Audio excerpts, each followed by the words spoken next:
Bonjour à tous! On se retrouve aujourd'hui pour la partie 4 du Bangtan Universe, la dernière partie. Cette quatrième partie est aussi un peu plus longue que prévu, alors accrochez-vous! Si vous n'avez pas vu les parties précédentes, n'oubliez pas d'aller les voir avant celle-là.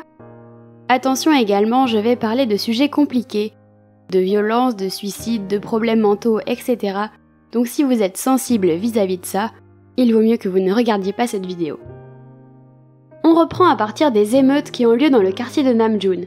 Le container de ce dernier brûle et Seokjin arrive trop tard pour le sauver. Seokjin revient dans le passé, le 11 avril. Il est à la recherche de la carte de l'âme, la Map of the Soul. Il cherche dans les archives, les librairies, internet, et ne trouve rien malgré de nombreuses boucles temporelles.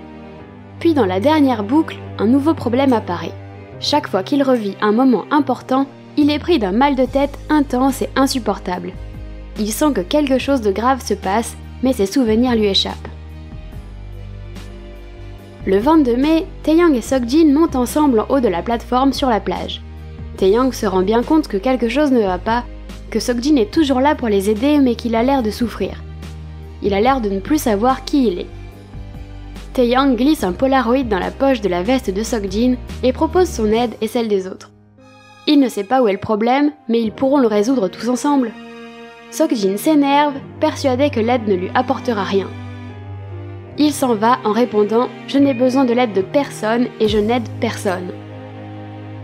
Sur la plage, Taeyang demande à Namjoon de l'aide, mais celui-ci ne l'écoute pas. Il ne veut plus décider ou pas d'aider les autres.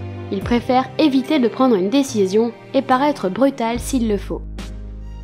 Quelque temps plus tard, pris de remords suite à son manque d'écoute, Namjoon appelle Taeyang. Il l'emmène dans le village où il a vécu quand il a déménagé lors de l'année 21. Il lui raconte sa vie de livreur et pense beaucoup à son ami, mort après une chute en scooter. Il se rend compte qu'il est un peu mort en même temps que lui. Depuis cet événement, il s'est tenu à l'écart de tout, a refusé de prendre toute responsabilité. Il n'a pas vécu. Le 13 juin, Seokjin surprend une réunion dans le bureau de son père. Des hommes d'affaires discutent du plan de réhabilitation du quartier de Namjoon. Les travaux commenceront le 20 septembre, les containers seront rasés le 30. Toutes les décisions sont basées sur la manipulation. Les consultations avec les habitants ont été truquées, tout ça pour du profit. Seokjin reçoit alors un message de Hoseok qui l'informe de l'accident de Jungkook. Seokjin se dit que c'est juste un accident qui n'a pas de rapport avec la boucle temporelle. Il a essayé de l'empêcher plusieurs fois, mais c'était un accident qui pouvait arriver à n'importe qui et il ne pouvait rien y faire. De son côté, Namjoon recueille un enfant de 8-10 ans chez lui, appelé Song Woo-chang. Il le voit passer depuis des semaines, jouer au ballon seul la nuit ou quémander un bol de ramen. Il vit avec sa grand-mère mais elle est absente très souvent, alors Woo-chang se réfugie chez lui. Namjoon invite Seokjin à prendre un café. Comme Taeyang, il trouve que Seokjin est sans expression, sans émotion. Pour lancer une discussion, il raconte la première fois qu'il a bu de l'alcool. Il demande à Seokjin quand est-ce qu'il a bu de l'alcool pour la première fois, et Seokjin répond qu'il ne sait plus. Quand ils se séparent, Namjoon se rappelle de leurs années lycée. Seokjin et lui s'étaient battus avec des mecs dans la rue, alors qu'ils séchaient les cours. Ils se sont pris une raclée et ont bu un coup après. Seokjin avait dit « C'est la première fois que je bois ». Comment avait-il pu oublier ? Fin juin, Jimin voit Seokjin à l'hôpital. Ce dernier est venu passer une consultation médicale pour ses maux de tête. Jimin l'entend demander à son médecin s'il a déjà entendu parler de la carte de l'âme, mais le médecin ne sait pas lui répondre. Les garçons créent alors un groupe de discussion, sans Seokjin ni Jungkook pour le laisser se reposer après son accident. Jimin y parle de la carte de l'âme et du fait que Seokjin la cherche. Namjoon est déjà au courant, donc les garçons se disent que ça doit être important pour Seokjin. Tout le monde est d'accord pour dire qu'il est bizarre, mais que la solution est peut-être de trouver cette carte de l'âme. Ainsi, Taeyang et Namjoon passent leur mois de juillet à chercher. Leurs seuls indices sont les rêves, ou plutôt les cauchemars, de Taeyang, qui semblent être connectés à la réalité. Il a vu un logo avec un trèfle à 4 feuilles et une publicité avec un gobelet de café sur un toit. Ils arrivent finalement à repérer le logo et la publicité, et cela les conduit devant un bâtiment dans lequel se trouvent les bureaux de Kim Chang-jeon. Taeyang demande qui il est, et Namjoon répond qu'il s'agit du père de Seokjin. Les deux garçons s'introduisent dans le bâtiment et tombent sur le plan de réhabilitation de la ville qu'ils volent. Ils courent dans les rues mais se font surprendre par la police qui les trouve suspects à traîner dans le quartier et à entrer et sortir des bâtiments sans arrêt. On les conduit au commissariat et pour ne pas se faire mettre en prison pour vol, Namjoon laisse le plan volé dans un bureau au hasard. 3 jours après, les nouvelles sont partout à la télé. Sans le savoir, Namjoon a déposé le plan de réhabilitation dans le bureau d'un journaliste et il s'est retrouvé exposé partout, notamment l'accord passé avec la police de ne pas intervenir même si des expulsions étaient faites dans la violence. Le père de Seokjin mène conférence de presse sur conférence de presse. Les travaux sont avancés pour en finir le plus vite possible. Pendant ce temps, Jimin se souvient qu'à l'hôpital psychiatrique, il a entendu un homme répéter la carte de l'âme, plusieurs fois. Jimin et Yoongi vont donc voir le patient.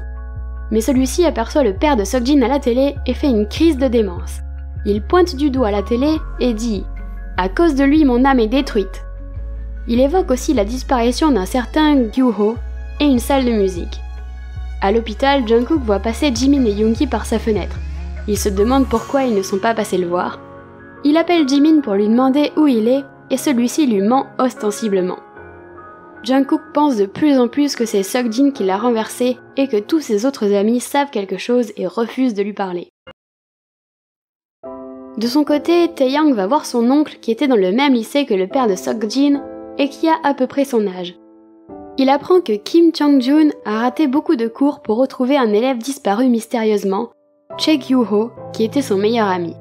À ce moment-là, il a complètement changé, il ne sourit plus et ne semble plus avoir d'émotion. Les garçons, sauf Seokjin et Jungkook, qui est encore à l'hôpital, se retrouvent dans la salle de stockage de leur lycée. Ils découvrent le nom du père de Seokjin sur le mur, celui du monsieur de l'hôpital et celui de Che Gyuho. L'inscription « Tout a commencé ici » est inscrite en dessous. Ils décident de parler de tout ça à Seokjin le plus tôt possible.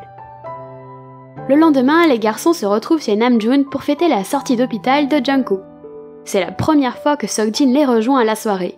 Dans toutes les autres boucles, il était allé à une réunion de travail avec son père à la place. Ils s'apprêtent à parler de la carte de l'âme, mais Hoseok, qui était en retard, fait irruption dans le container et s'énerve contre Seokjin. Il le supplie de parler à son père du réaménagement du quartier. Son orphelinat va disparaître et c'est le père de Seokjin qui dirige les opérations. Il ne pense même plus à faire attention à sa cheville et s'appuie dessus. Seokjin répond froidement que ce sont des affaires d'adultes et qu'il serait temps que tout le monde agisse sans qu'il ait besoin de les sauver. Il sort et les autres le suivent. Jungkook reste derrière, il ne comprend pas de quoi tout le monde parle.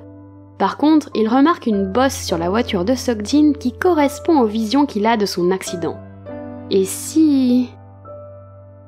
Après cette soirée ratée, Taeyang erre dans les rues et se rend compte qu'il se dirige sans le vouloir vers l'appartement de sa mère.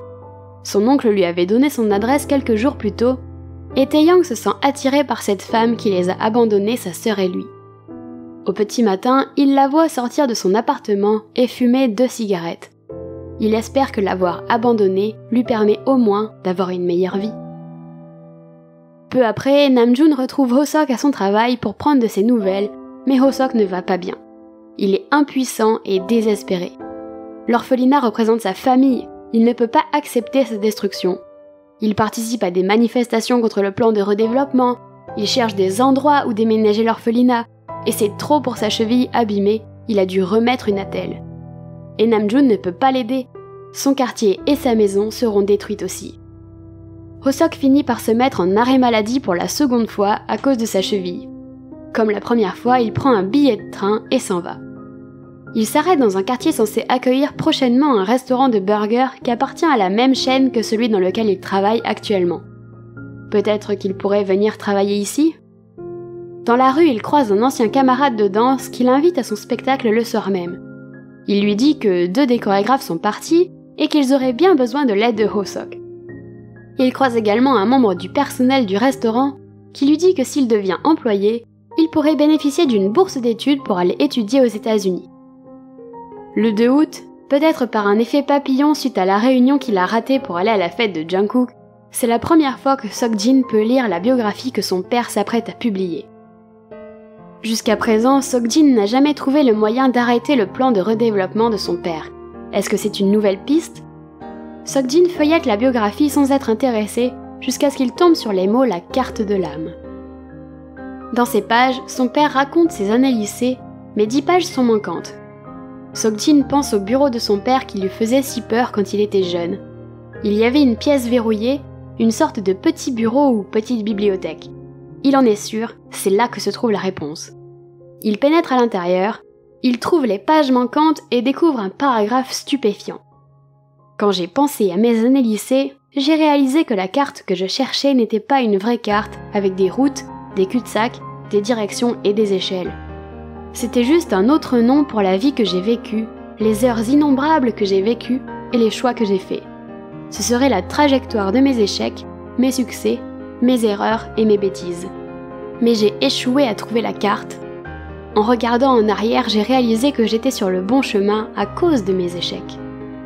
Alors la carte, ce serait le passé, les souvenirs, alors que Seokjin est en train de tout oublier? Il se précipite dans sa chambre et sort son carton de Polaroid, toutes les photos qu'il a prises au fil des ans, et son mal de crâne l'envahit. Mais il doit surmonter la douleur, il doit se souvenir. Allongé sur le sol en position fétale, la douleur reflue lentement. Couvert de sueur, Seokjin lutte. Alors son téléphone sonne et Seokjin appuie dessus sans regarder. Une musique au piano se lance, c'est Yoongi qui lui a envoyé. C'est une chanson appelée We Can Laugh If We're Together, on peut rire si on est ensemble, qui vient d'une vieille partition. Seokjin se souvient. C'est cette musique que Yoongi jouait au piano dans la salle de stockage. Il envoie toutes ses photos à Taeyang et lui demande si tout ça s'est vraiment passé. Alors Taeyang comprend son appel à l'aide. Il doit recréer les souvenirs de Jin, et pour ça, ils doivent retourner au lycée tous ensemble. Taeyang demande à Seokjin de le retrouver devant le conteneur de Namjoon et commence à lui raconter des souvenirs. Ils sont rejoints par Namjoon, puis par Yoongi et Jimin alors qu'ils marchent vers la gare. Seokjin se masse les tempes et le cou régulièrement. La lutte n'est pas terminée.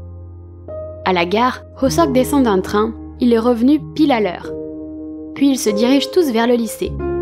Jungkook les voit passer dans la cour, mais ses soupçons envers Seokjin et son accident lui restent en mémoire. Il décide quand même de les rejoindre. Ils pénètrent alors tous dans la salle de stockage de leur lycée. Mais Seokjin a de plus en plus mal. Il ne doit pas se souvenir, son corps le lui crie, c'est trop douloureux. Il se précipite vers la porte, mais Taeyang lui bloque le passage et lui demande de se souvenir encore. Tous les deux se poussent et finissent par se battre.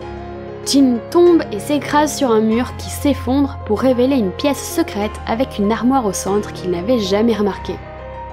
Namjoon l'ouvre et trouve un carnet sur lequel le nom du père de Seokjin est noté. À l'intérieur, c'est comme un journal dans lequel le père de Seokjin décrit ses difficultés au lycée. Il a l'air d'avoir vécu les mêmes choses que Seokjin. Il a aussi entrepris de sauver ses amis et s'est retrouvé dans des boucles temporelles. Mais il a échoué, il n'a pas trouvé la carte de l'âme et a décidé de continuer sa vie en oubliant cette histoire, en trahissant ses amis. Seokjin lit ses souvenirs pendant toute la nuit, pendant que ses amis s'endorment. Il pense que ce journal contient la carte de l'âme de son père.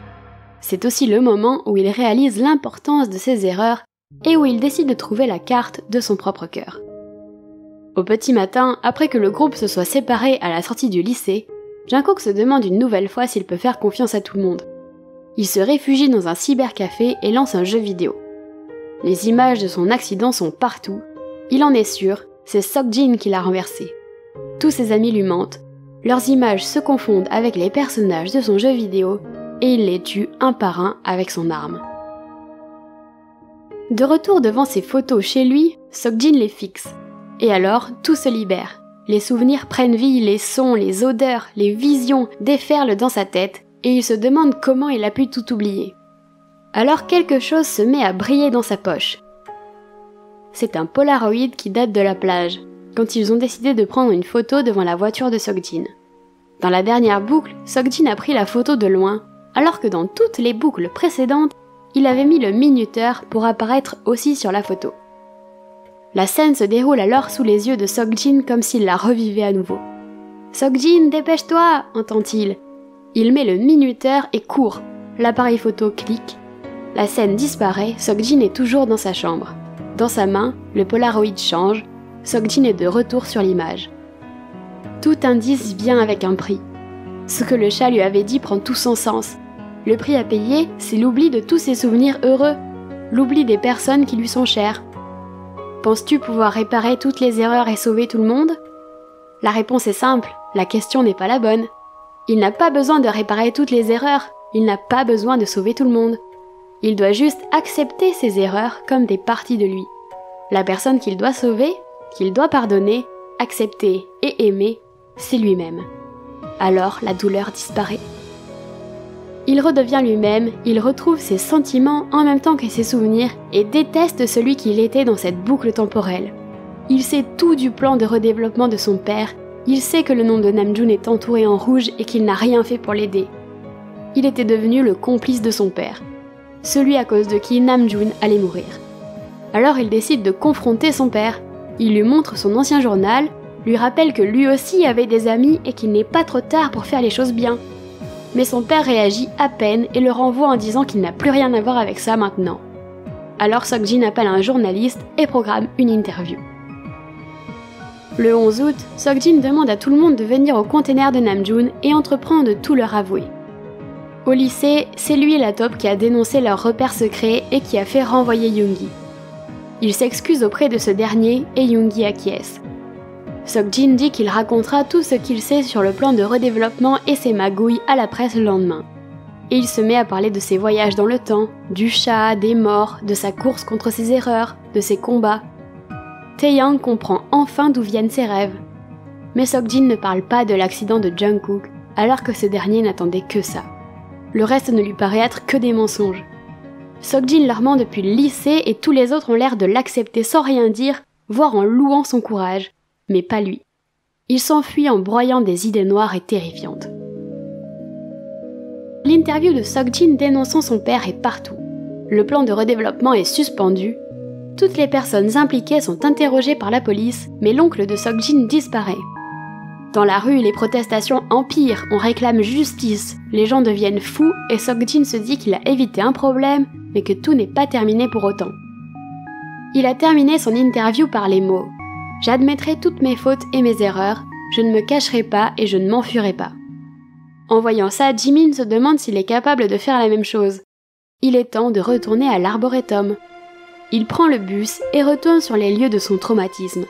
Il revoit la pluie, sa fuite, le bâtiment dans lequel il s'était réfugié, le petit garçon qui était là, blessé et terrifié, et son agresseur menaçant.